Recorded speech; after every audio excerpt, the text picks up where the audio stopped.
चलो कुछ अच्छा करते हैं, ज़माने को आगे लेकर के चलते हैं। नमस्कार मित्रों, मैं डॉक्टर राजेश कुमार श्रीवास्तव आज आपके सामने हाजिर हूँ वेस्ट इंडिया के चैनल जियो लाइफ को लेकर के।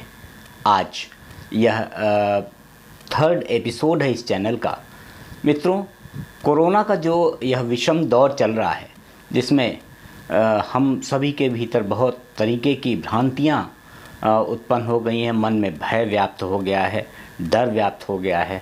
इस संबंध में यह बहुत आवश्यक हो जाता है कि ऐसे में हम किसी एक्सपर्ट से बात करें और अपने इस डर और अपने इस भय को निकालें और पूरी दृढ़ता के साथ, पूरे धैर्य के साथ इस विषम परिस्थिति का सामना करना है। हमें यह याद रखना है कि हमें डरना नहीं है, हमें पैनिक नहीं होना है, सिर्फ़ और सिर्फ सावधानी बरतनी है। लेकिन साथियों, क्या सावधानी बरतनी है यह तो हमें कोई एक्सपर्ट ही बताएगा। तो मुझे बहुत खुशी हो रही है यह बताने में कि आज देश के विख्यात plastic surgeon doctor Subodh Kumar Singh ji ने हमें अपनी सहमति दी है। आज वो एक्सपर्ट के रूप में यहाँ हमारे चैनल पर उपस्थित हो रहे हैं और वह बताएंगे कि कोरोना के संबंध में हम लोगों को क्या करना चाहिए, क्या नहीं करना चाहिए। घर में अगर हम होम आइसोलेशन की स्थिति में तो हमें क्या करना चाहिए, क्या उचित है, क्या अनुचित है। तो आइए देखते हैं doctor Subodh Kumar Singh, a great plastic surgeon of. नाम डॉक्टर सुबोध कुमार सिंह है और मैं आज सभी देशवासियों से और अपने प्यारे बनारस वासियों के साथ मुखातिब हूँ। आप सब देख रहे हैं कि कोरोना की स्थिति इस समय बहुत ही विकराल रूप ले चुकी है। हर घर में, हर मोहल्ले में पूरे के पूरे परिवार कोरोना से ग्रस्त हो जा रहे हैं और उसमें से बहुत सारे लोगों की स्थिति गंभीर होती जा रही है। इस बार के कोरोना में जो कम उम्र के बच्चे हैं या कम उम्र के युवा हैं वो भी प्रभावित हो रहे हैं और पिछली बार से अधिक ऑक्सीजन की ज़रूरत पड़ रही है। पिछली बार केवल 42% भर्ती मरीजों को ऑक्सीजन की ज़रूरत पड़ रही थी, इस बार 51% से अधिक मरीजों को ऑक्सीजन की ज़रूरत पड़ रही है। उसका नतीजा क्या हो रहा है कि ऑक्सीजन की किल्लत का सामना करना पड़ रहा है अस्पतालों को और बहुत से मरीज़ बहुत घबरा जा रहे हैं। तो मुझे आज आप लोगों से ये कहना है कि स्थिति बहुत विकराल है, लेकिन अभी भी हमारे नियंत्रण में है।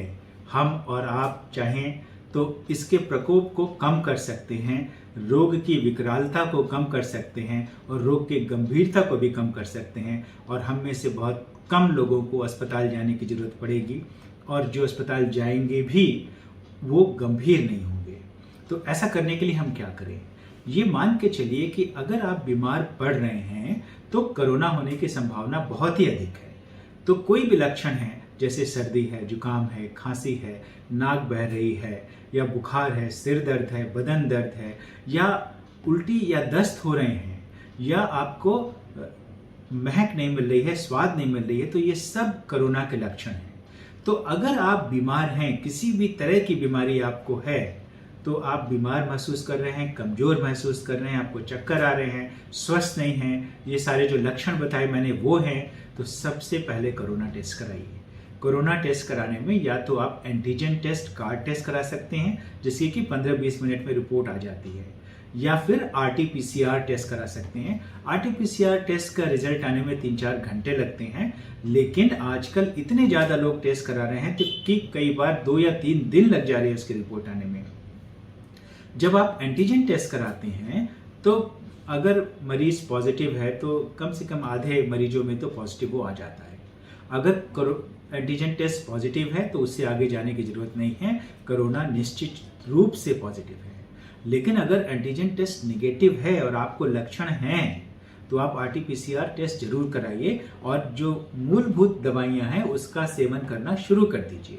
मूलभूत दवाइयां बहुत ही आसान हैं, जैसे एक एंटीबायोटिक डॉक्सीसाइक्लिन, विटामिन C या मोंटेलुकास विद लिवोसेट्रिजिन, ये सब थोड़ी सी दवाइयां हैं, या पैरासीटामोल बुखार के लिए, ये सब थोड़ी दवाइयां हैं जो कि आप अपने डॉक्टर की सलाह से शुरू कर सकते हैं।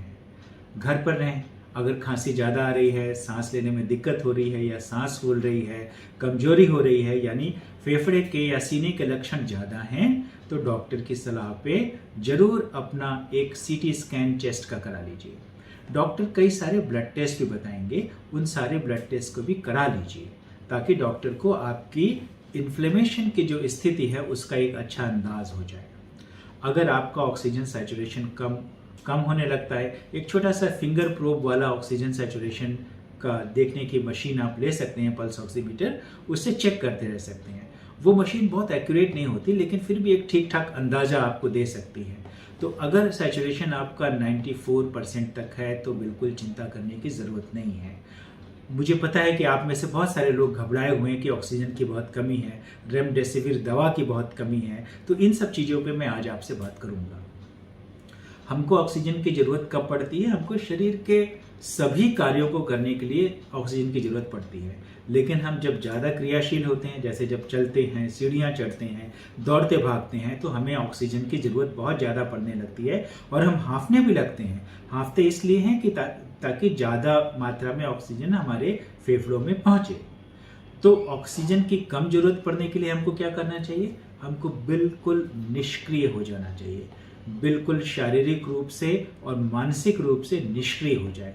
लेटे रहें, सो जाएं, बात न करें, टीवी मोबाइल का इस्तेमाल ना करें, कुछ पढ़ें नहीं, किसी से कोई भी प्रतिक्रिया ना करें, केवल बाथरूम तक जाएं, टॉयलेट जाएं और आके बिल्कुल आराम करें।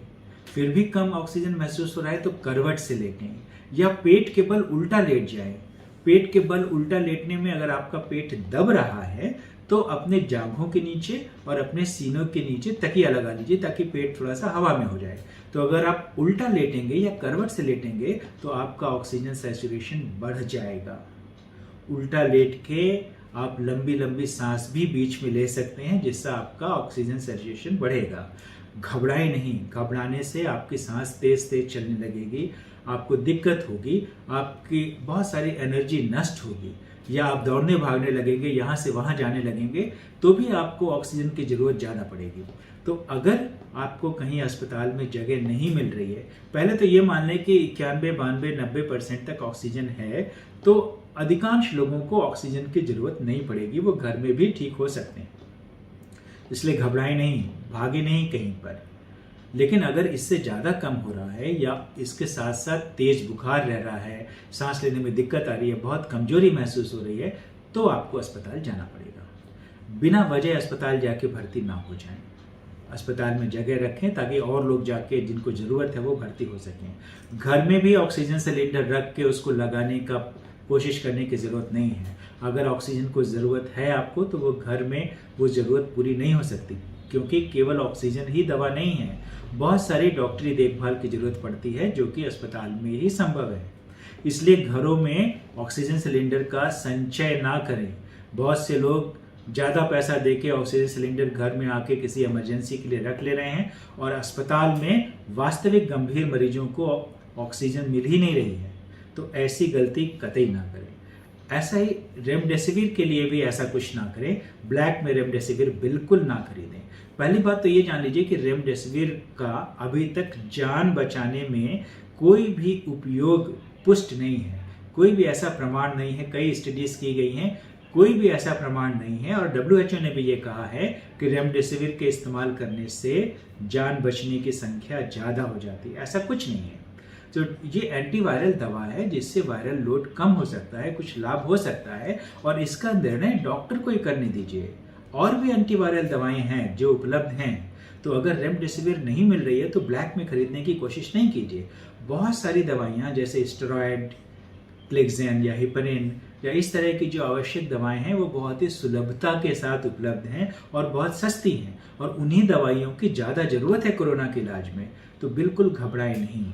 लेकिन इस बात का ध्यान रखना बहुत ज़रूरी है कि कोरोना की मरीजों की संख्या ना बढ़े। और संख्या ना बढ़ने के लिए हम क्या कर सकते हैं?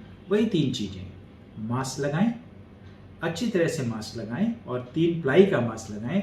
जैसे कि मैं तो ये मास्क लगाता हूँ N95, और क्योंकि मुझे हॉस्पिटल में रहना पड़ता है इसलिए मैं N95 मास्क लगाता हूँ। आप एक तिहरी लेयर का एक सर्जिकल मास्क भी लगा सकते हैं जिसमें कि नाक और मुंह पूरी तरह से ढका हुआ हो।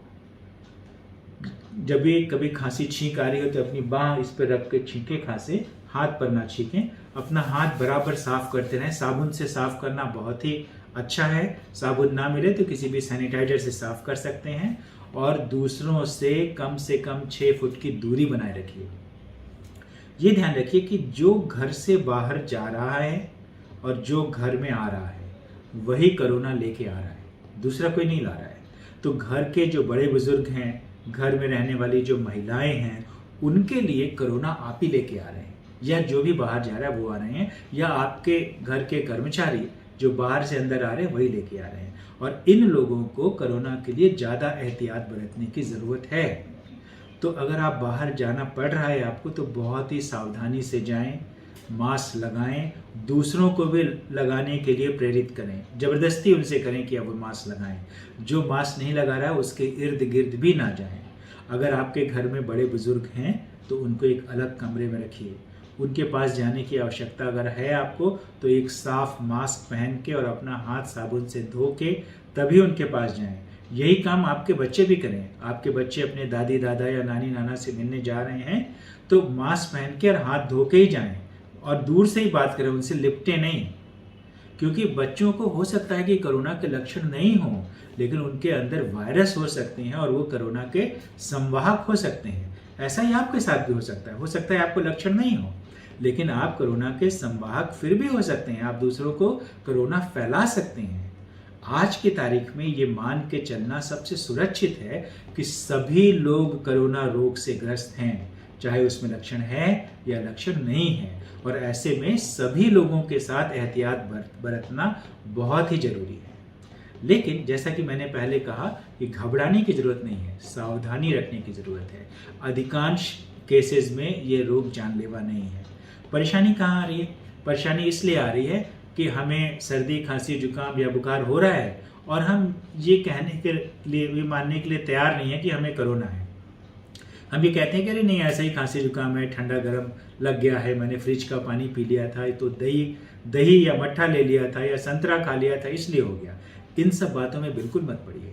अगर कोई भी लक्षण है तो पहले लक्षण के साथ ही ये मान लीजिए कि आपको कोरोना है और शुरू से ही इलाज शुरू कर दीजिए।